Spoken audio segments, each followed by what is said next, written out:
Hilton brings you new ways to stay, with experiences that let you capture the glory days. Introducing the Graduate Hotels. Each inspired by local college towns, these stays are always original and never boring. Get in touch with traditions all across the country and enjoy a stay that's a class above the rest. Book at Graduate Hotels with Hilton Honors Points at Hilton.com. It's a win-win. Hilton, for the stay.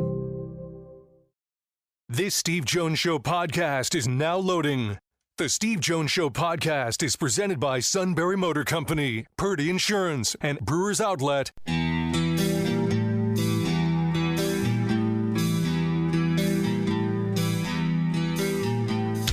Bringing you an in-depth look at Penn State sports and more. This is the Steve Jones Show on News Radio 1070 WKOK.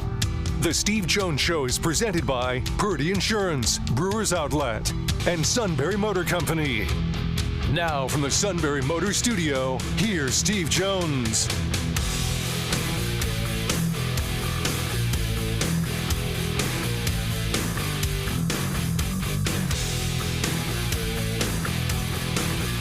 How's everybody doing? All right?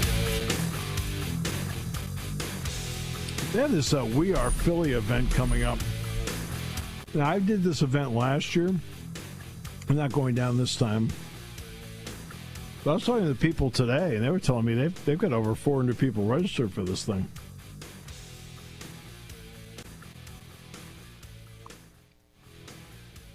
That's terrific.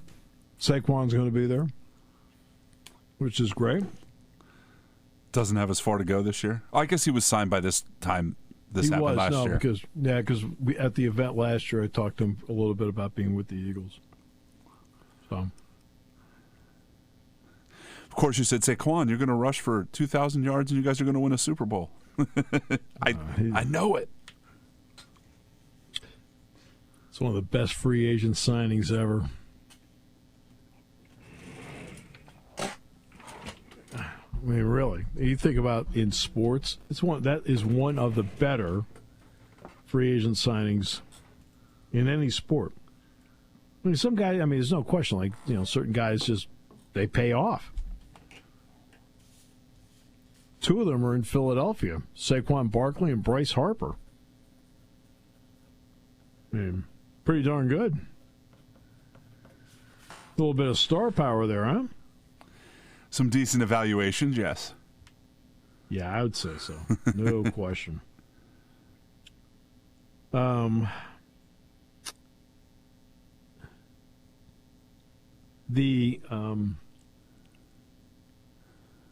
We talked about the portal already, and where that is.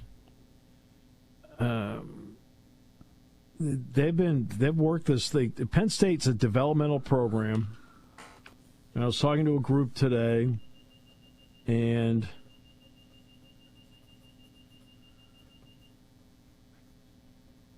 I was telling them, because James was going to talk to the group later. I said, look, don't laugh when James tells you that Penn State is a developmental program. I said, because I'm telling you, he's going to say it. Because it's a fact. Penn State is a developmental program. Because look at how they operate here. The vast majority of the players in this team are homegrown. They have no transfer quarterbacks on the roster.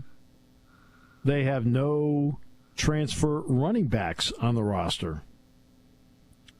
They have no transfer tight ends on the roster. I mean, you start thinking and going through, like, really?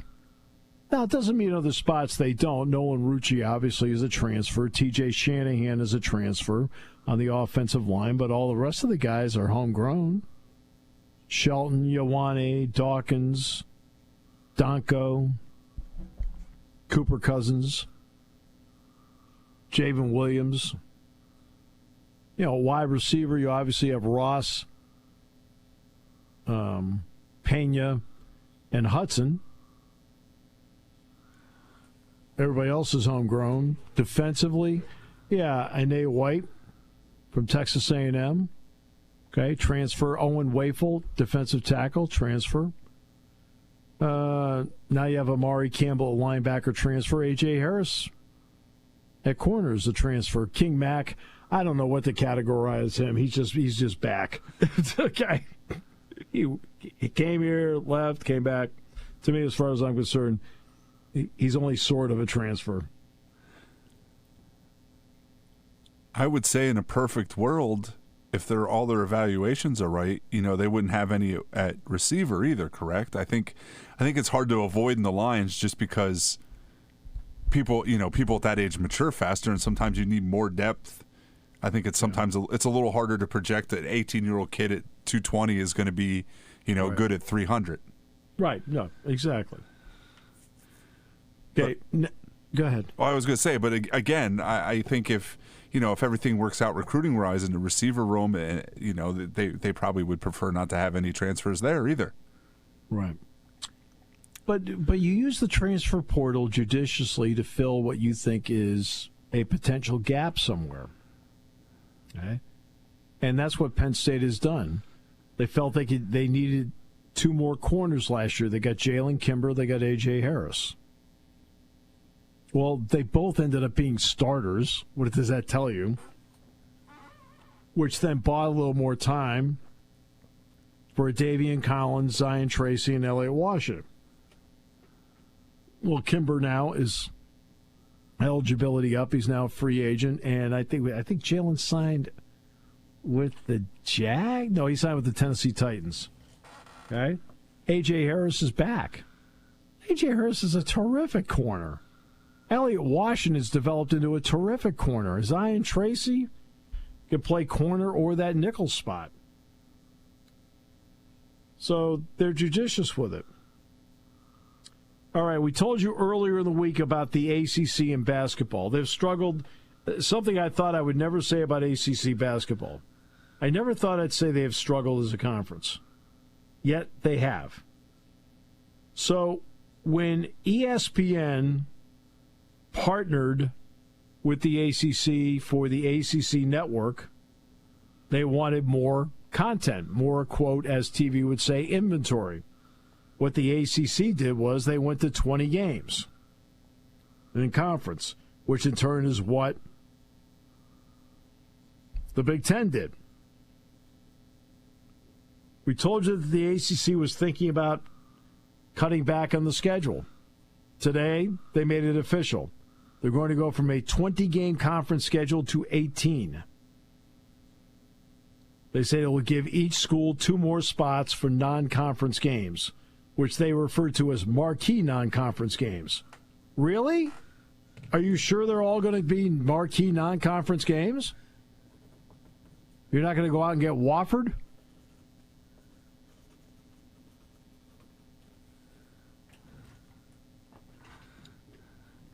They better not if they want more than 2 bids.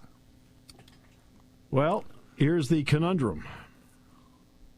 As time has gone, they've gotten fewer bids, down to 4 this year, lowest since 2013. They say going to 18 games could make room for schools to add quality non-conference matchups to help their strength of schedule, therefore the ACC stature. Now, they have to win the games. Do they? North Carolina didn't. That's true. Wake Forest, though, has to. Well, that's true. Wake Forest absolutely has to. North Carolina needs to be. You know what? They were competitive. I thought they gave it a good showing, don't you? I'd put them in the tournament. Great. The ACC at the end of the teens had 9 bids in 2018 and 9 bids in 2019. They had 3 number 1 seeds in 2019. They won 3 national titles in the teens. Duke in 2015, North Carolina in 17, Virginia in 19. Since COVID-19, Roy Williams has retired. Mike Krzyzewski is retired. Jim Boeheim is retired. Tony Bennett has retired. Leonard Hamilton is retiring. North Carolina, Duke, Syracuse, Virginia, and Florida State. I had to pause for a second. I was like, why are you throwing Jim Boeheim into the ACC? I forgot Syracuse is in the ACC now. They are. Yep. All right. So they had 7 bids during the bubble tournament in 21 that was in Indianapolis. They then fell to 5 for 3 straight seasons, and then last year got 4.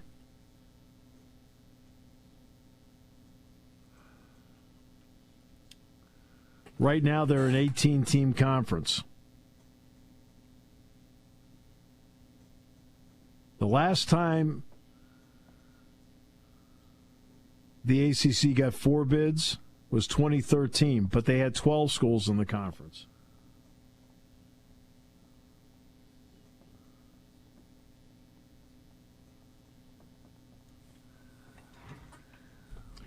Meanwhile, the Big 12 had 20 games. They're dropping to 18. They announced that last month. They say it's a grinding schedule, no time to rest. The SEC plays 18 games. There's one lone wolf remaining. The Big 10 is playing 20.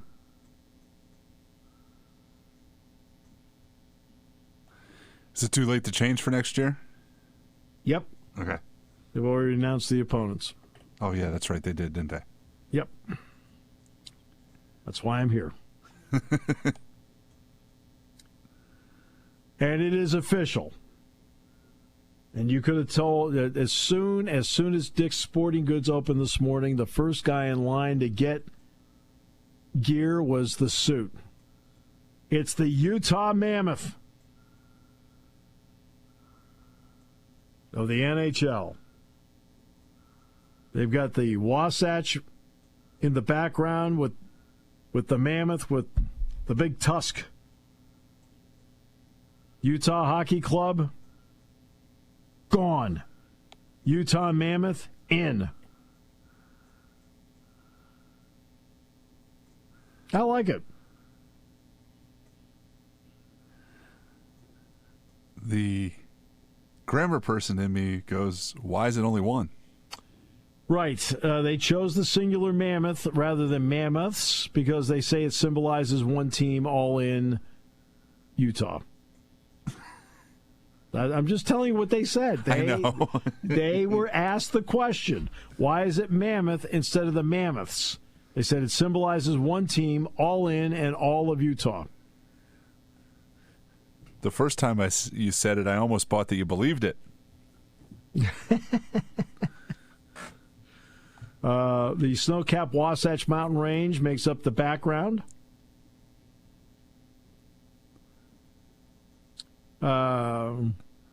Yeah.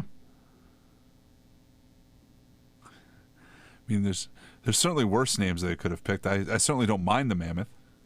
No. I mean, Outlaws was fine. Now the Yeti thing I thought was cool.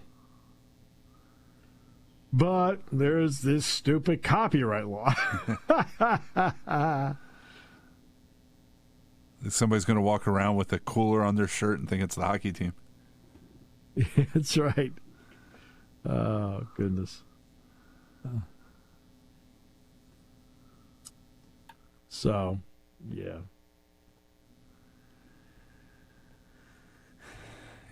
Yeti giveaway at the Yeti for the Yeti. I mean, see, now I would have worked out something with these people. Yes.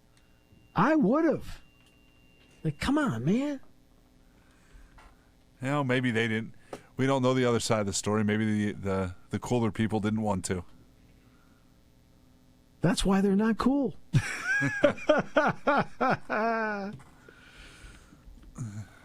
I need a rim shot button in here. That's why they're not cool, man. Keep telling you. Now the suit's going to come back and tell me there is one. Yeah.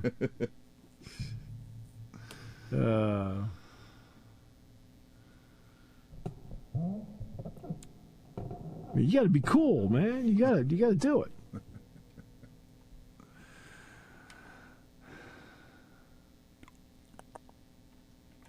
Well, It's normally this time of the year is just a little slower.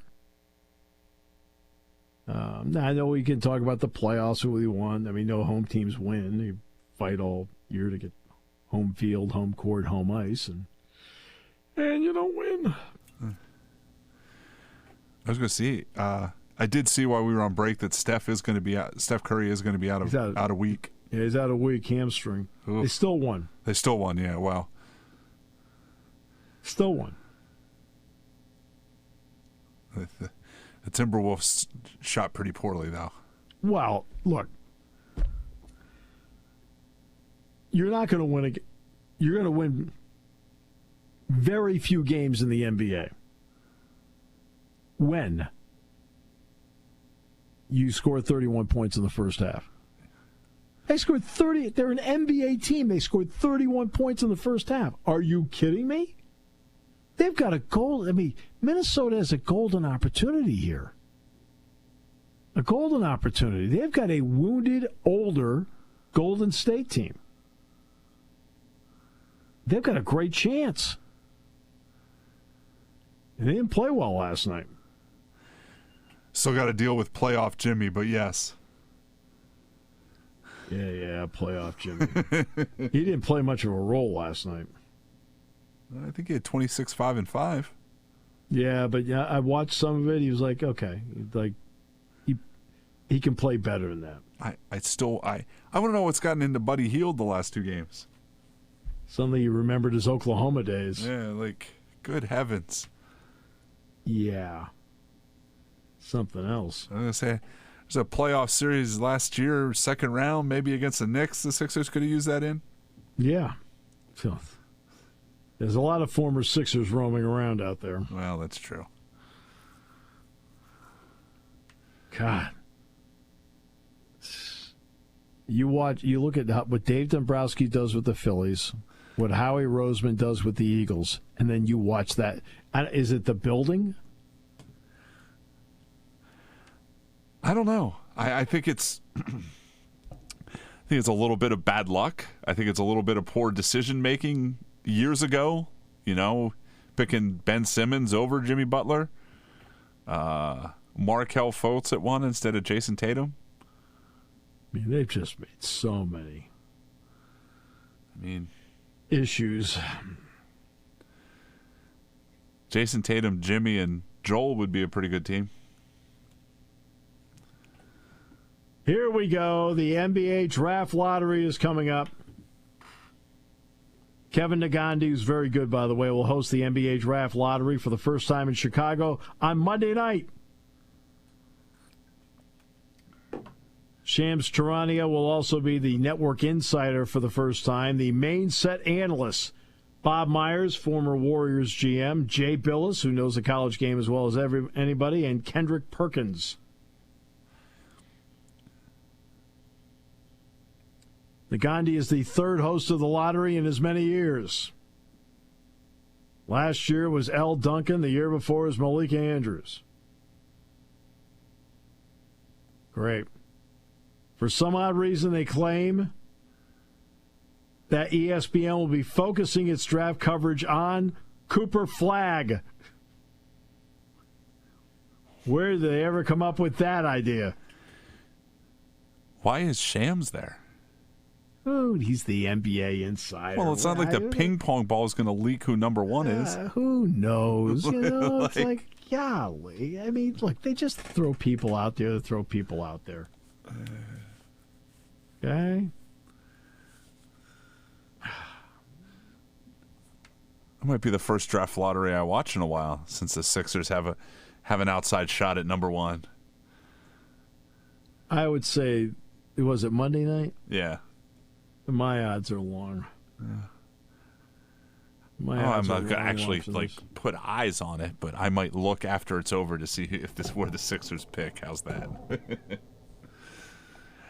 I care enough to look right away, not later on. How's that? It's interesting because the NHL did the ping pong ball thing. Yeah. And they actually showed whatever ball came up. The NBA doesn't do that anymore. They just come out. It's already been drawn. They just come out with the cards.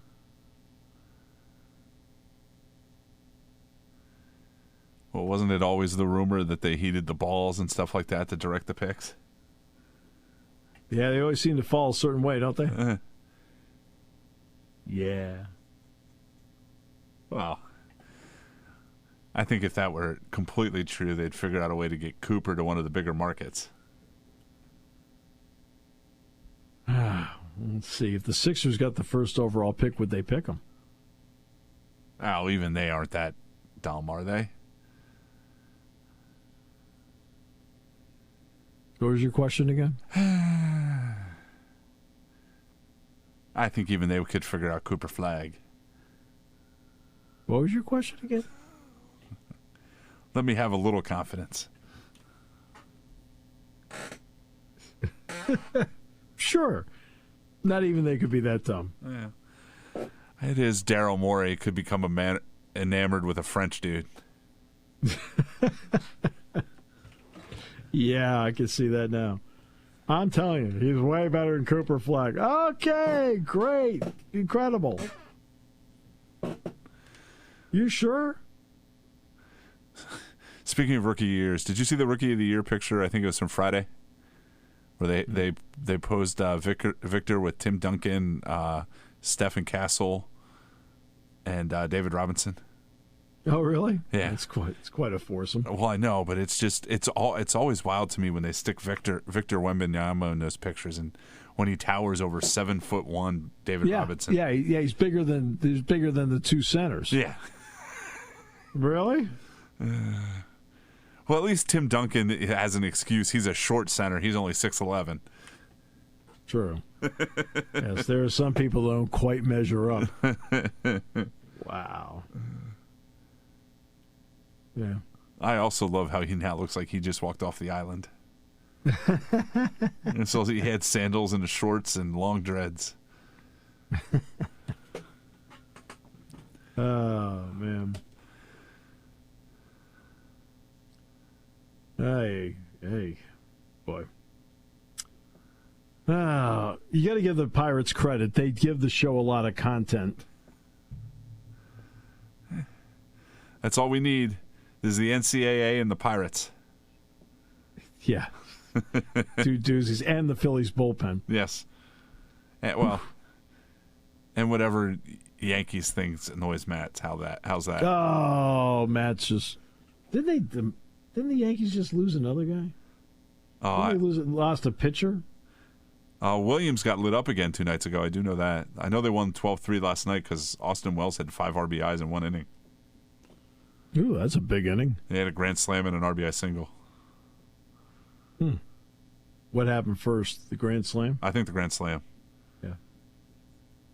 I forget. Cool. They had a giant 9th inning, and the other thing I remember from last night is I had to wait around for the Cubs-Giants to end because the Giants scored 9 runs in the top of the 11th. They did. I know.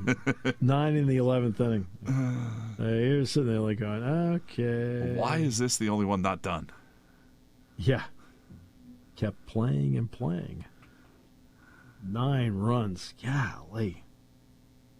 They did not need the ghost runner. No. Well, the ghost runner. You know what I always refer to? I don't understand why people haven't done this. When, in the 70s, Charlie Finley was one of those that proposed the designated hitter. His second proposal was...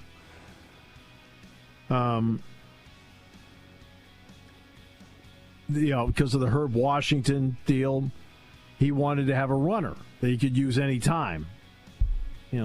Spark the game. And he referred to it as the designated runner. And that's why when every game I've done where they've had the runner on second or in the MLB Draft League, they put him in extra innings on first base.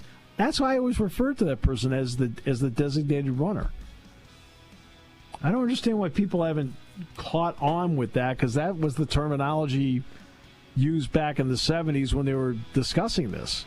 And ghost runner also implies the ghost. Nobody there. No need to throw. Game time or just fun time. USAA knows dynamic duos can save the day, like superheroes and sidekicks, or auto and home insurance. With USAA, you can bundle your auto and home and save up to 10%. Visit USAA.com/bundle. Bundle savings are off total premium, not available in all states or in all situations. To qualify, auto policy must be active prior to property policy issue. Subject to change. Restrictions apply. Membership eligibility and product restrictions apply and are subject to change. USAA means United Services Automobile Association and its affiliates, San Antonio, Texas.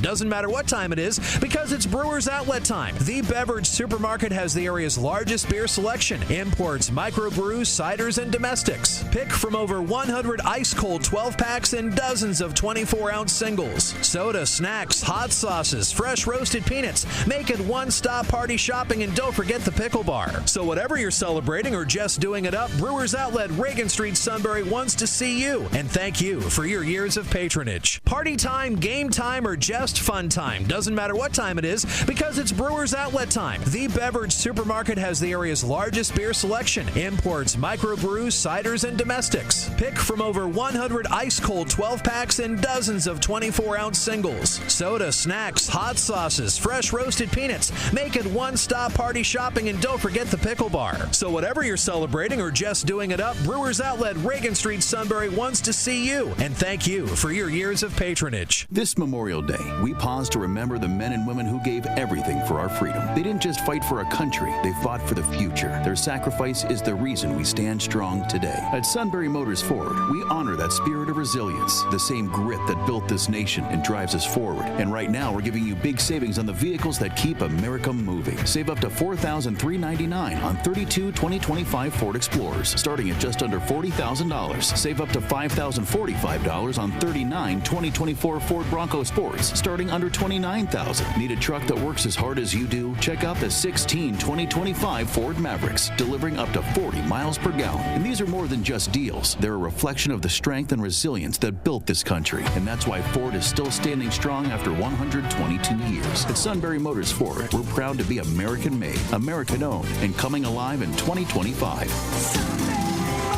Sunbury Motors Ford in the North 4th Street Auto Plaza. Online at sunburymotors.com.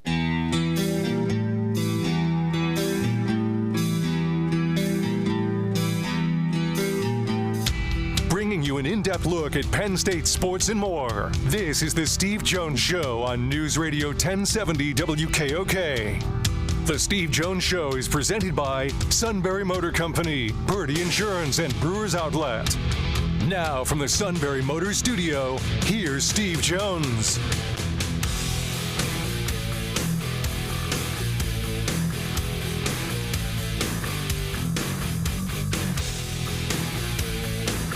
Well, by the way, good news for the Pirates radio network. They're in the 6th inning, and they already can name their offensive player of the game. It's Brian Hayes. You have to give their lineup credit. They make it easy. He has their only hit.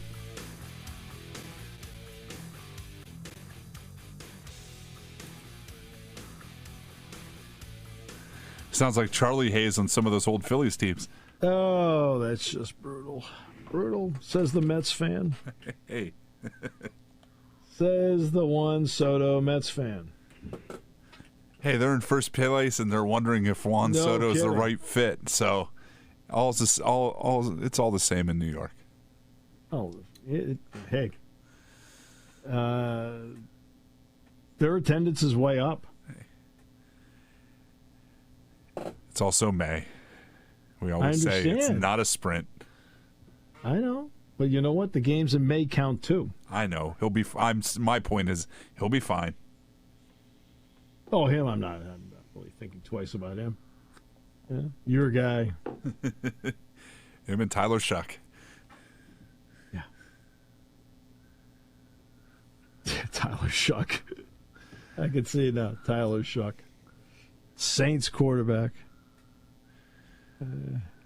You will never hear a word about him if he's awful from me, but if he's in the Pro Bowl, look out. You are going to be swaggering. Swaggering. There won't be enough room in the hallway for the suit and I to get by each other. So much swagger. Yeah, we're both big dudes, but let's call it swagger. So you call what the suit does swaggering? It's mean if we call it waddling. Hey, the Strutter by Kiss plays every time he walks into a room. Oh, we're just Pirates still have one hit, 2 out, space is empty. It's going a lot better than I thought it would. I was going to say, while we were at break, 2 things. Ross Dellinger said earlier today, but I guess the NCAA filing is supposed to file tonight. Right, so we might not get the House stuff till tomorrow morning. Right, that's fine. That's fine. And then he also reported about 2 o'clock, he has an article on yahoo.com that President Trump is probably going to make a executive order in the next couple days and start deciding what's going on with college sports. Yeah, you know what? I mean, something that I have felt we needed to avoid for a long period of time. The federal government being involved in it because they're not good at it. You know, they have to. There are other things that they have to do, but like sports is not. They're not involved in sports. Okay, so that's why I've said no. Now, the more this goes, to me, at some point, I do think that they need to. There's going to have to be some sort of antitrust help for sports. I was going to say I didn't get all the way through it, but the tone of the article suggests that they possibly will just go. They want to go back to the way it was, completely.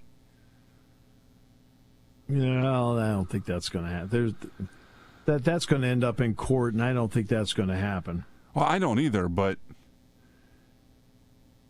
a lot of it stems from him being in Alabama for the commencement speech and having a lot of time with Nick Saban.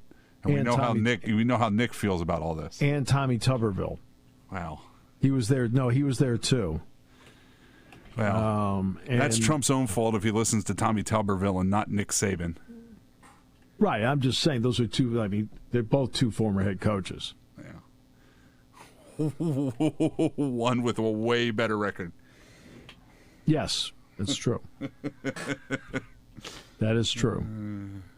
But I saw Nick Saban lose at Michigan State, too. So I was a witness.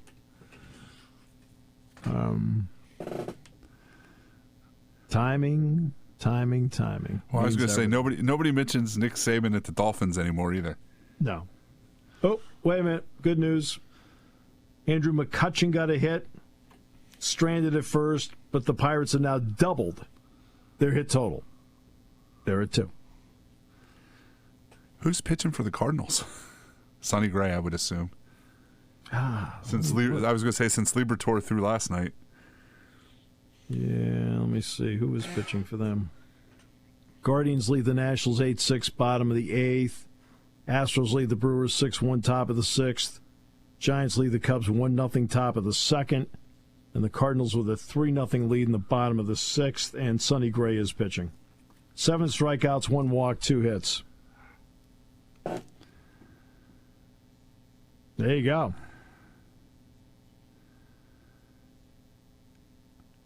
Again, I'm glad I'm not a Pirates fan. There are a lot of people who have made that statement.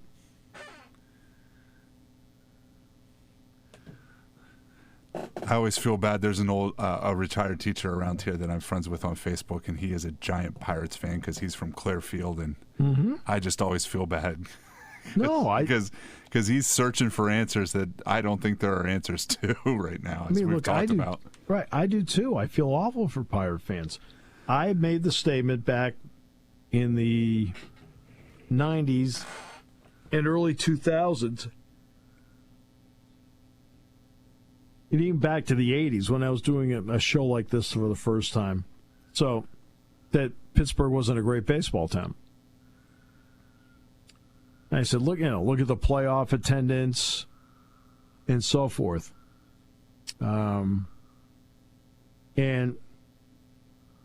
But then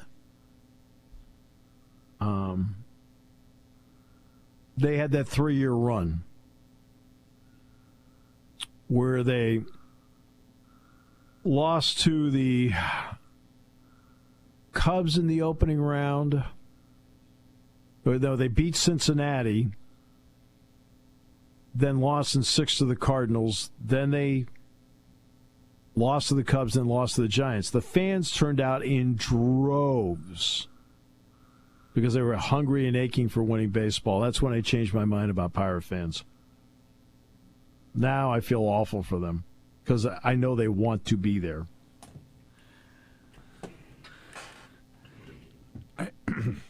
I mean, what? Since the We Are Family Pirates in the late 70s, there's that run in the early 90s and that run you were just talking about, and there's really not much in between there. You can understand why they why they get frustrated. Yeah. And the current ownership does nothing to help them. It is a poorly constructed roster, and it is fundamentally, the roster they do have is fundamentally not sound.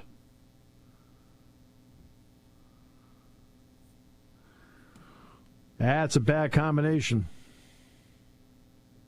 That's a bad combination.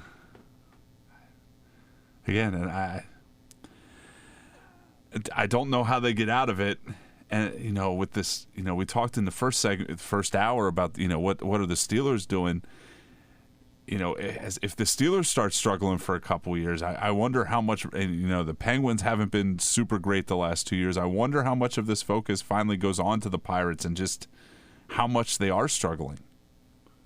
Oh boy, they've had some distractions over the last 10, 12 years. They could be right, the Penguins true. and the Steelers were exciting. Right. Let's see. So this is what the Ross Dellinger story is. That President Trump wants to create a commission on college sports to address the issues. Okay? Making plans to create a president's commission on college sports. They say the first step in what could be a months-long endeavor for solutions to the issues ailing the ecosystem. Many people spoke under the condition of anonymity. I know you're shocked. We do the same thing when the topic of the suit comes up. I don't know. No, it's not. Can you leave my name out of it?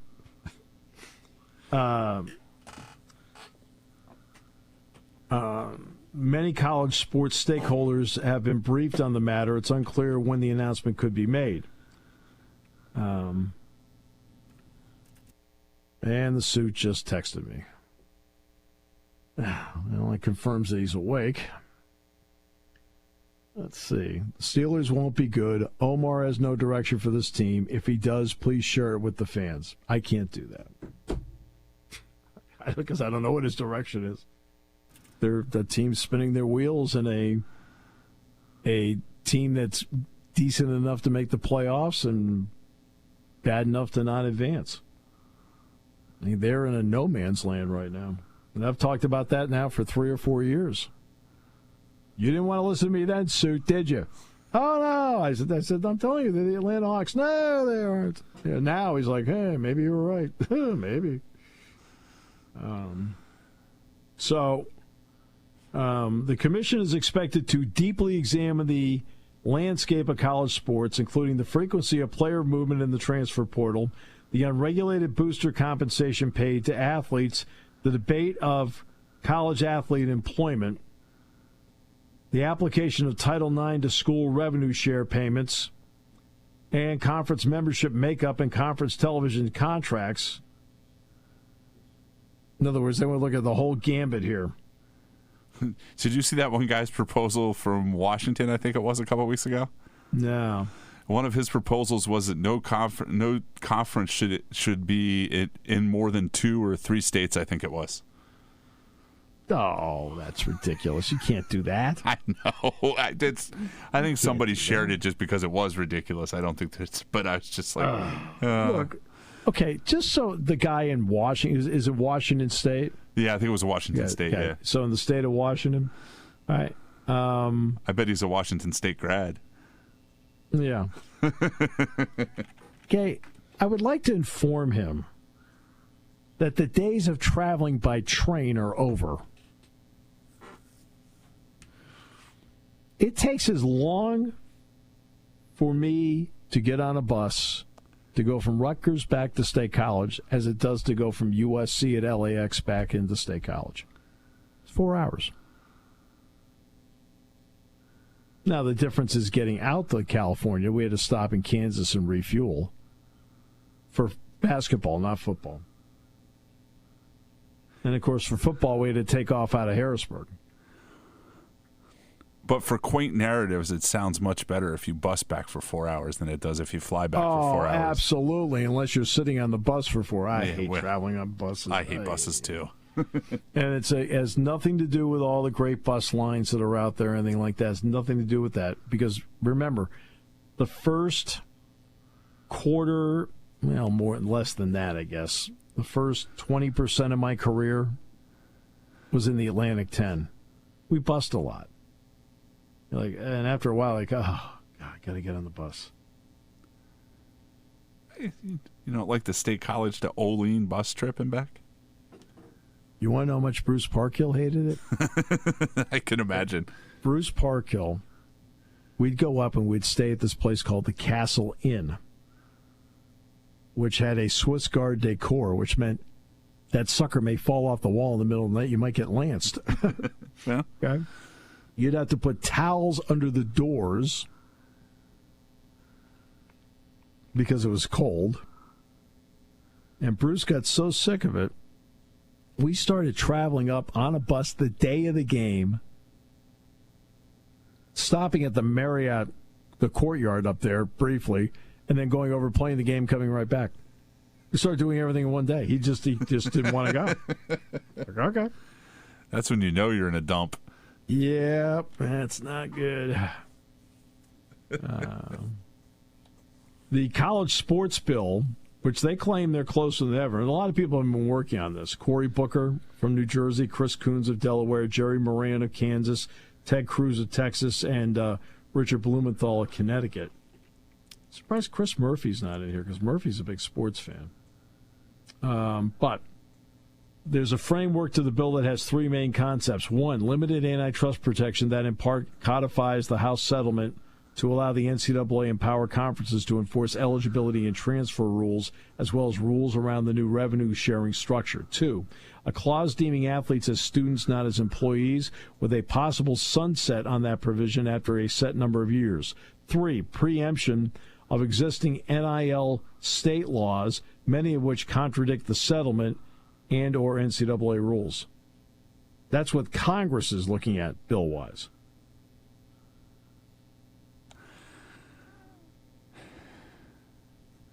No bill. They've been working on these bills for years. Not one yet has reached the Senate or the House floor.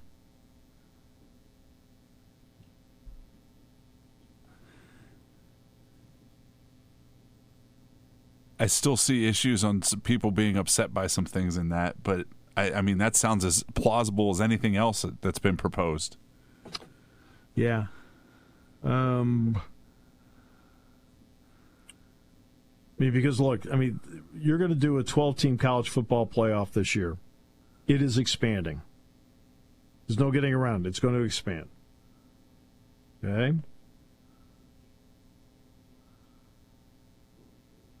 Now, supposedly the ACC is opposed to the 14-team playoff. Fine, you don't have to be a part of it. I think, look, you're going to go to 16 at some point. Just do it now. I mean, just do it. You're going to do it eventually. Just do it now.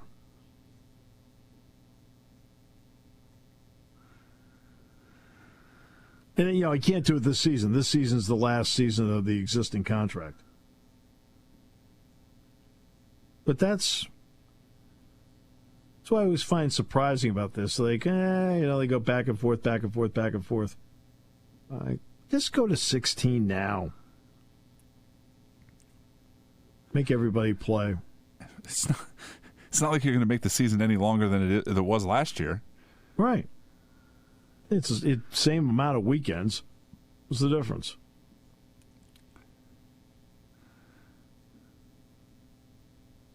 So, yet the popularity of college football is greater than ever. You can see it in the TV ratings. Your phone is buzzing. It's probably the suit. It's somebody forgetting that there's 2 minutes left in the show.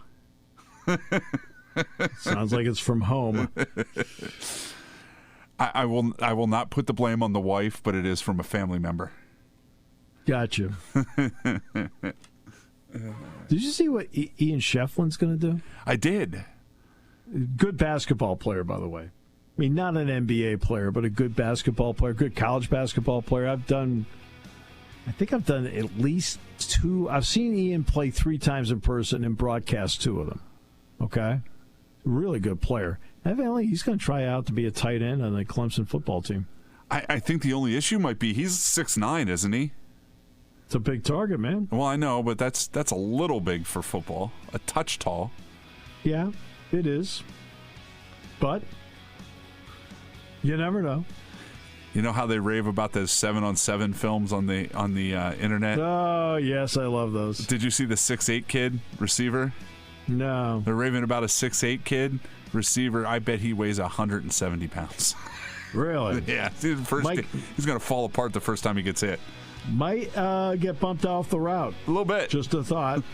And I would not use him on running downs. You're going to run him like Vinga.